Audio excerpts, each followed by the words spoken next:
నంద్యాల జిల్లాలో వైసీపీకి షాక్ తగిలింది. పాములపాడు మండల వైసీపీ జెడ్పీటీసీ జ్యోతి పలువురు టీడీపీ రామలింగేశ్వరరెడ్డి ఆధ్వర్యంలో పార్టీలో చేరారు. Nandyal parliament TDP incharge Mandra Sivananda Reddy, MLA Jayasurya వారికి తెలుగుదేశం పార్టీ కండువా కప్పి పార్టీలోకి ఆహ్వానించారు.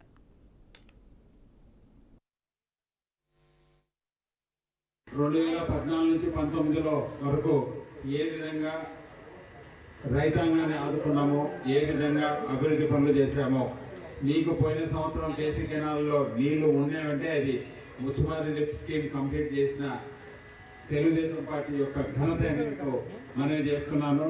అదేవిధంగా మీకు గుర్తుందో లేదో, అప్పట్లో సత్యనారాయణ ఒక తూము కావాలన్నారు మీ తుమ్మలూరుకి. ఆ తూము కూడా అప్పుడు కిందికి ఏర్పాటు చేసిన ఘనత కూడా తెలుగుదేశం పార్టీదే. ఈరోజు ఎక్కడ చూసినా ఎల్ఈడి బల్బులు వెలుగుతున్నాయంటే కూడా అది తెలుగుదేశం పార్టీ ఘనతనే. ఎక్కడ చూసినా సీసీ రోడ్స్ బ్రహ్మాండంగా వేసినది కూడా తెలుగుదేశం పార్టీ టైంలోనే.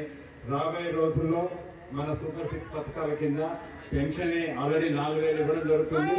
ఇంకా మిగిలిన విషయాల్లో ఖచ్చితంగా ఇంటింటికి కుళాయి విషయం అయితేనేముంది, రోడ్స్ అయితేనేముంది, మనకు కావాల్సిన తాగునీరు సాగునీరు విషయంలో అయితేనేముంది, రైతాంగానికి కావాల్సిన పెట్టుబడి సహాయం అయితేనేముంది, అన్ని విధాల ఆదుకునే ప్రభుత్వం తెలుగుదేశం ప్రభుత్వం.